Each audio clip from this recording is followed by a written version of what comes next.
Já jsem velmi rád, že vás krátkodobě podruhé mohu přivítat při otevírání nových rekonstruovaných prostor tady v té první části.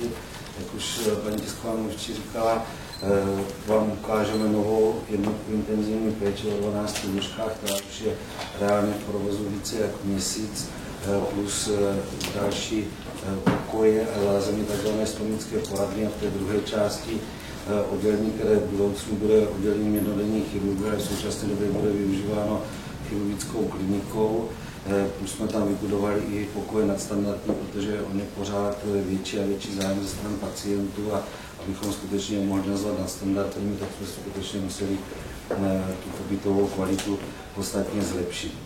Proč jsme tuto velkou akci, která stála téměř 70 milionů, prováděli? Chirurgická klinika je dneska vlastně jedinou velkou chirurgií, která má na starosti pacienty nejenom dovážené zvenčí fakultním stavu s nejrůznějším postižením zdraví, ale slouží i 4 interním klinikám, které ji dodávají pacienty, kteří jsou sem přivázeni původně s nejistými obtížemi, z kterých potom během diagnostiky vyplývá, že vyžadují chirurgické řešení, takže je tady velký nepoměr mezi kapacitou klinik interních a jedinou chirurgickou klinikou. Proto jsme byli vyloženě realitou nuceni podstatně rozšířit jednak kapacitu lůžek intenzivní péče a jednak i těch tzv. Standardních lůžek. A jak vidím, to, co se děje v Brně a okolí, kdy postupně se redukují chirurgické provozy, ať už z důvodu nedostatku personálu nebo z důvodu jiných, tak si myslím, že je to první krok k tomu, abychom tu kapacitu aspoň trošičku navýšili a mohli nadále poskytovat občanům tohoto regionu skutečně špičkovou chirurgickou péči. Já poprosím povolanějšího pana profesora Kalu, který mimo jiné to chci zdůraznit, protože jsme na to hrdí, celá nemocnice i management se stal nedávno předsedou České chirurgické společnosti, což jistě je i známkou ocenění práce tohoto oboru v naší nemocnici. Když jsme v 90. letech, v roce 1991 otevíralo se tady chirurgické oddělení, přišel jsem do nemocnice, kde bylo ARO, které mělo 6 lůžek a naše pracoviště mělo 6 jipkových lůžek. A jenom ten dnešní velký den pro nás, kdy vlastně se s vámi chceme podělit a ukázat vám ty nadstandardní pokoje a tu novou jipku, tak vlastně, když se mi to tak promítá těch uplynulých x let, už je to víc než 4 století, tak to dokumentuje vývoj vlastně a ty potřeby našich klientů a našeho zdravotnictví.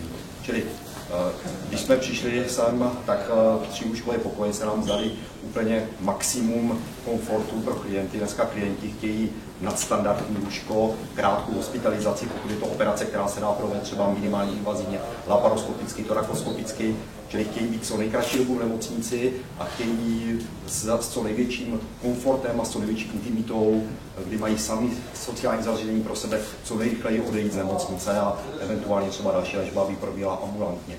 Čili to je obrovský trend, který je, a na druhou stranu je tady super specializovaná péče pro ty opravdu nejzávažnější stavy, mnohdy pacientů, kteří mají 80-90 let. Ta populace za 25 let opravdu za 25 let zestárla a děláme ty výkony některé na hraně, které se dříve nemohly provádět. Čili ta potřeba, dneska ty kapacity ARA jsou dneska mnohonásobně větší díky aktivitám našeho vedení naší nemocnice a i to, že jsme na začátku iniciálně měli 6 lůžek a vyšli jsme ze 6 lůžky. A dneska, když se otevřela ta jipka nová z 12 lůžky, tak už máme pocit, že bychom potřebovali za chvilku zase ještě větší kapacitu. Uvidíte, že ten komfort je úplně jiný pro klienty a máme z toho velkou radost a moc děkujeme, že jste sem přišli se podělit s námi o tu radost. Já si myslím, že je potřeba se, jak si už začal dívat pan profesor historicky do toho. My jsme začínali na 23 sálech, dělali jsme 22 000 operací za rok. Dneska, do dneška jsme pracovali na 26 a děláme 30 000 operací za rok.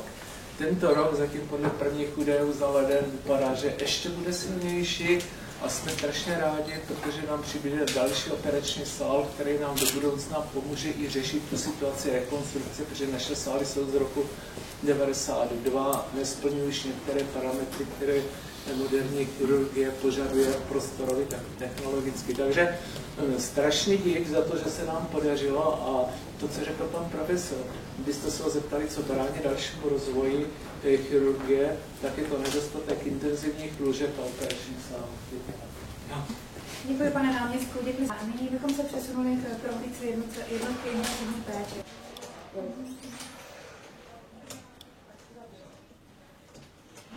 Tak a já bych poprosila pana ředitele, přesunuli to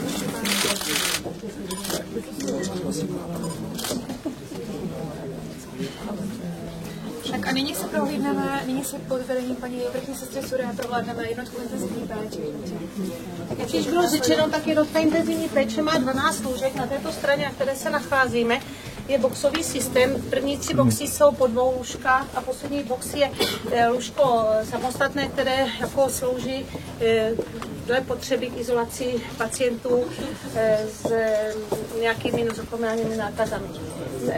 Uprostřed se nachází pracoviště s monitorovací centrálou, pracoviště jak sester, tak pracoviště samozřejmě lékařů. Na protější části je pokoj sálového typu, kde je 5 lůžek.